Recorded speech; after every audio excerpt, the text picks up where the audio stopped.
For centuries, Jerusalem has been a beacon, a city where faith echoed through ancient stone, a place where prayers from different beliefs ascended to the same sky. It was a city of peace, of devotion, a sanctuary for those seeking a connection to the divine. But history, as we know, is often written in fire and blood. In the year 614 AD, this sacred city faced one of its darkest chapters. The mighty Persian army, under the command of Emperor Khosrow II, descended upon Jerusalem, and the peace that had reigned for so long was shattered in an instant. The Sassanian conquest was not just a military victory. It was an assault on the very soul of the city. As the Persian soldiers stormed the walls, a wave of destruction followed. The magnificent churches that dotted the landscape, testaments to centuries of Christian faith, were desecrated and burned. The Church of the Holy Sepulchre, the most sacred site in Christendom, was not spared.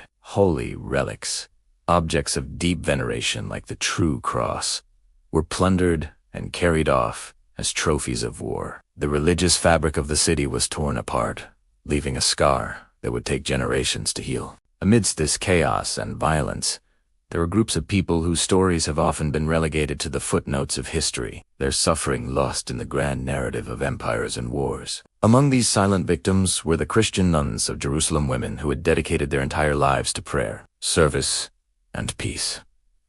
They lived in convents, worlds away from the political turmoil, their days filled with devotion and quiet contemplation. But when the soldiers of Khosrow II breached the city's defenses, their peaceful existence was brutally interrupted. What happened to these women is a story of profound tragedy, a narrative that reveals the horrifying cost of war on those who are most vulnerable. The historical records are often sparse, written by men who focused on battles and kings. But by piecing together fragments of information from chronicles, letters, and archaeological evidence, we can begin to understand the terror they faced. Their fate was a grim testament to the brutality of the era, a suffering that many of their contemporaries described as worse than death itself. To understand their story, we first need to step back and see the world as it was in the early 7th century. The Byzantine Empire, the inheritor of Rome's eastern territories, was locked in a decade's epic struggle with its powerful rival, the Sassanian Persian Empire.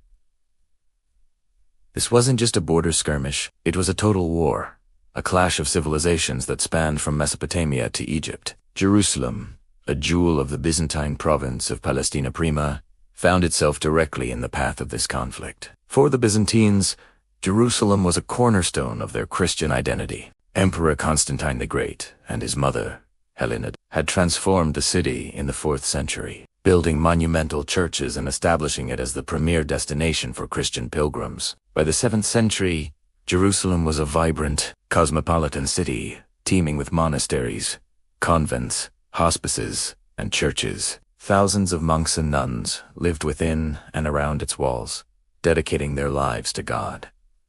These monastic communities were the spiritual heart of the Byzantine East. They were centers of learning, charity, and prayer. Nuns, in particular, played a crucial role. They came from all walks of life, some from noble families, others from humble backgrounds, all united by their unwavering faith. They cared for the sick, educated children, and spent countless hours in prayer for the well-being of the empire and the world. Their convents were supposed to be sanctuaries, places shielded from the violence and chaos of the outside world. But in 614, that shield was broken. The Persian general, Sharbarus, led the Sassanian army to the gates of Jerusalem. The city's defenses, though formidable, were not prepared for the scale of the Persian assault. After a siege that lasted about 20 days, the walls were breached. What followed was a massacre. Ancient sources, like the account of the monk Strategius of Marsaba, paint a horrifying picture. He was an eyewitness, and his writing, though filled with the anguish of his time, gives us a chilling glimpse into the city's fall. According to his and other accounts, tens of thousands of Christians were in the grand tapestry of history. Some rulers are remembered for their wisdom, some for their piety, and others for their conquests. But then there are those who embody an entire era, whose ambition and power redraw the map of the world. Today, we're talking about one such figure. Khosrow II, the last great king of kings of the Sassanian Empire. Imagine a ruler so powerful, he brought the mighty Byzantine Empire to its knees. a man whose court was legendary for its opulence, and whose armies marched from the heart of Persia to the shores of the Mediterranean. This was Khosrow II, also known as Parves, the Victorious. His reign, from 590 to 628 AD, marks the absolute zenith of Sassanid power, a final, brilliant flame before the empire's eventual decline. But who was the man behind the crown? Was he a visionary leader, a restorer of Persian glory, or was he a ruthless tyrant, blinded by ambition and pride? The answer, like history itself, is complex. Khosrow's early life was anything but stable. He ascended to the throne amidst chaos and civil war, even having to flee his own kingdom and seek refuge with his arch-rival, the Byzantine Emperor Maurice. It was an unprecedented move. A Persian king seeking help from a Roman emperor. Maurice agreed, and with Byzantine aid, Khosrow crushed the rebellion and reclaimed his throne. For a time, an unusual peace settled between the two great empires. Khosrow even called Maurice his father. But this fragile peace was shattered when Maurice was overthrown and executed. Khosrow, citing his duty to avenge his benefactor and father, declared war. What started as a war of revenge quickly morphed into a breathtaking campaign of conquest. The Sassanid war machine, under Khosrow's command, was unstoppable. His brilliant general Shabaraz led the charge. Syria fell.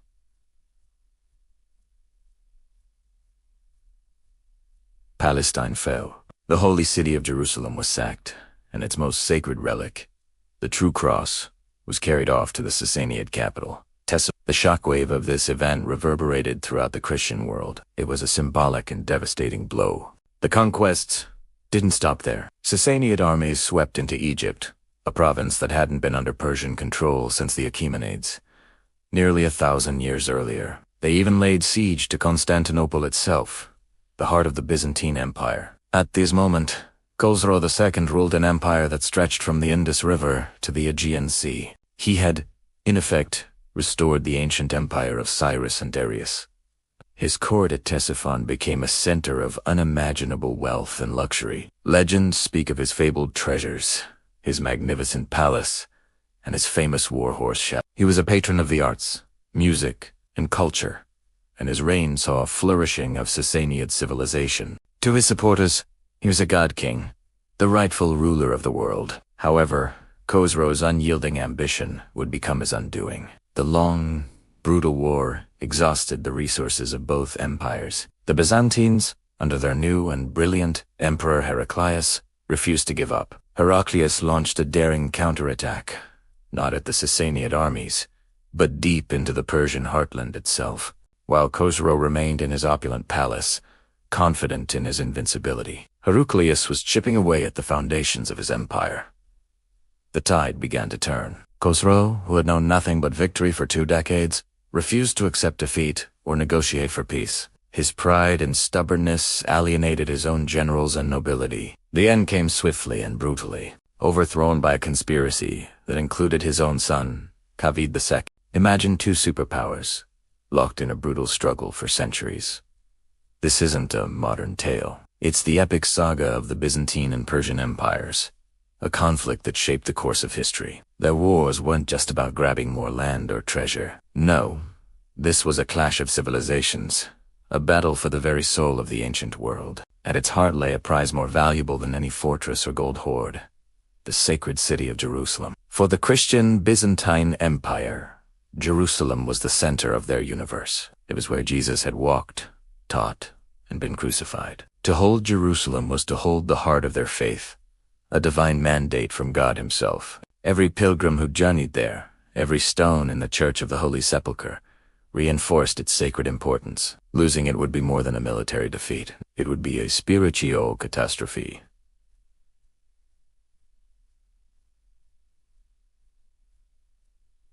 A sign that God had perhaps abandoned them. This belief fueled their armies, giving them a cause that transcended mere politics. They fought not just for their emperor, but for their faith. But across the border, the mighty Persian Sassanian Empire saw things very differently. For them, the Byzantines were their eternal rivals, the Romans who had challenged their ancestors for generations. Under the ambitious Shahanshah, or King of Kings, Khosrow II.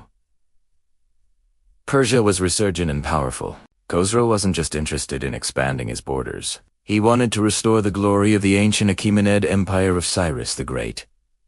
He saw himself as a world conqueror, and the Byzantines were the primary obstacle in his path. Their long war was a matter of dynastic pride and imperial destiny. So when Khosrow to set his sights on Jerusalem in the early 7th century, it wasn't a random military objective. It was a calculated, symbolic strike at the very heart of his enemy. By capturing the holiest city of Christianity, he was sending a powerful message to the entire Christian world. He was demonstrating that his power and his gods were superior. The conquest was brutal.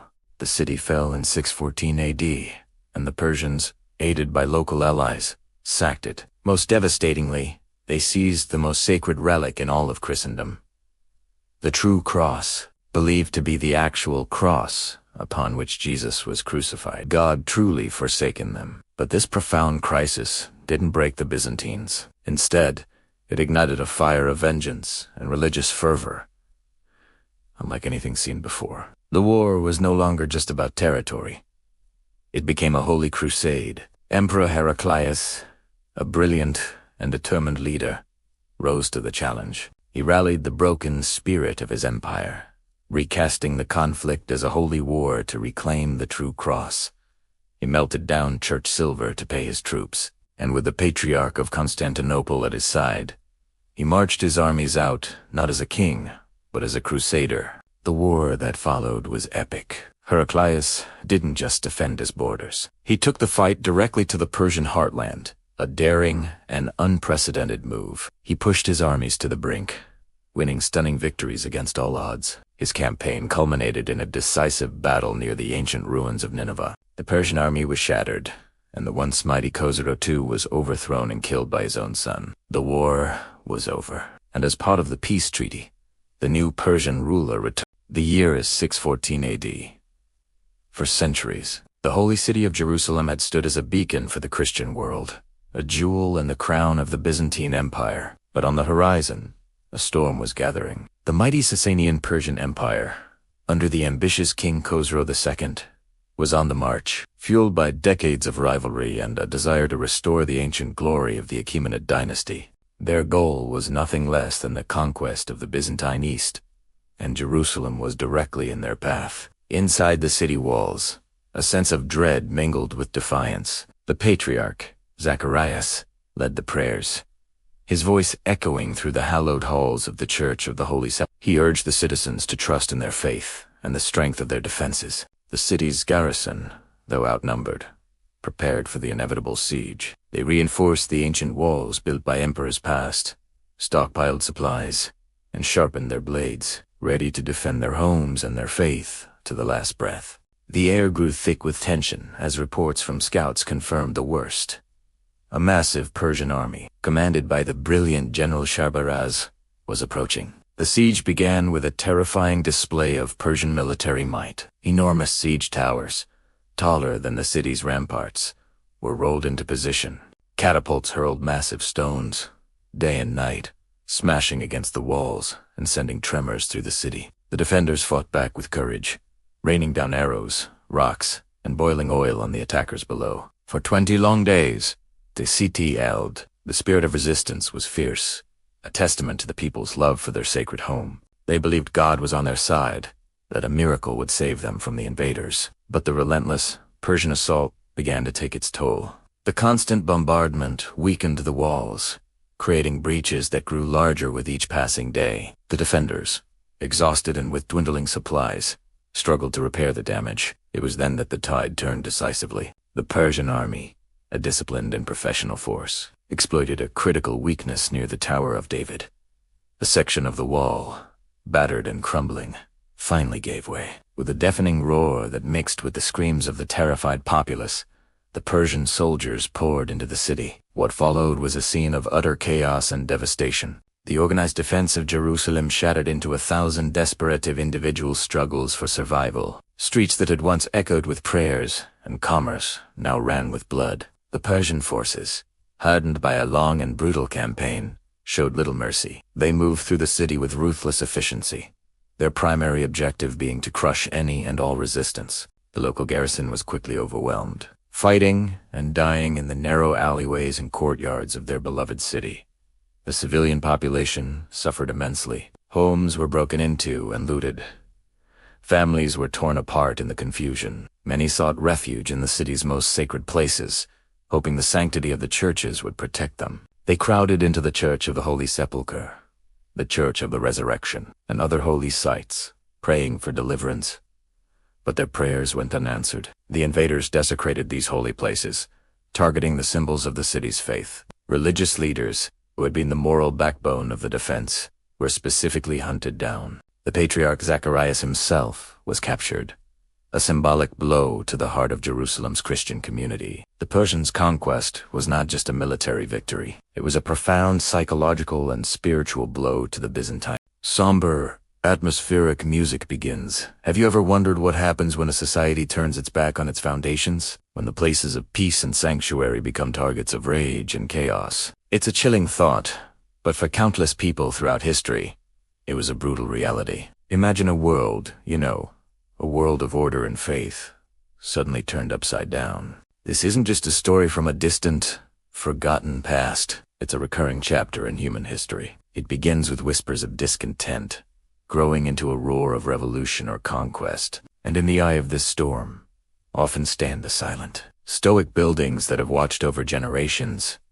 The churches, temples, and one day, the bells ring for prayer. The next, they are silenced, torn down, and melted for cannons or coin. Churches, which for centuries were the heart of their communities, were suddenly stormed. The doors, once open to all seekers of solace, were splintered by axes and crowbars. The air, once thick with incense and whispered prayers, filled with shouts and the crash of destruction. Sacred items, masterpieces of art and devotion crafted over lifetimes, were seized. Golden chalices, once holding the sacred wine, were tossed into sacks. Intricately embroidered vestments were ripped from their chests. Ancient, handwritten manuscripts, preserving knowledge and scripture, were either burned in pyres or scattered to the winds, their priceless wisdom lost forever. These weren't just objects. They were the physical embodiment of a people's faith, their history, their very identity. To see them looted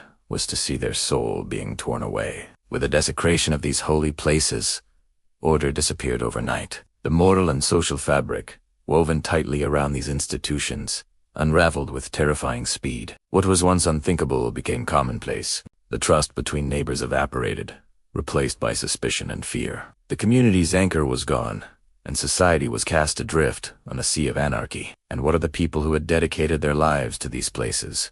The monks, priests, and nuns. Their world collapsed in an instant. They were rounded up, often in the dead of night, dragged from their cells and their altars. These were not soldiers or politicians. They were men and women of peace, scholars, healers, and counselors. Their days, once filled with quiet, contemplation, prayer, and service to their communities, standing to the sick, feeding the poor, educating the young, ended abruptly. They were forced to face a new, horrific reality. Stripped of their robes, they were paraded through streets, subjected to mockery and violence. Their vows of peace were met with brutality. Many were imprisoned, forced into hard labor, or worse. Their peaceful lives, devoted to a higher calling, were extinguished without a second thought.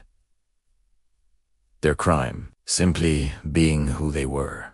This story is a powerful and sobering reminder of how fragile civilization can be. It shows us that the institutions we may take for granted, the places of worship, learning, and community, are pillars that support the very structure of our society. When they are attacked, the entire edifice is at risk of collapse. It highlights the importance of tolerance, respect, and the protection of cultural and religious heritage. Because when we allow the lights of these sanctuaries to be extinguished, we all risk being plunged into darkness. The echoes of these events still resonate today. We see it in the ongoing struggles for religious freedom around the world, in the destruction of historical sites, in modern conflicts. It's a warning that the forces of chaos and intolerance are always lurking, waiting for an opportunity to dismantle the structures of peace and order. We must remember these stories, not to dwell in the darkness of the past, but to learn from it to cherish and protect the freedoms we have, and to ensure that such a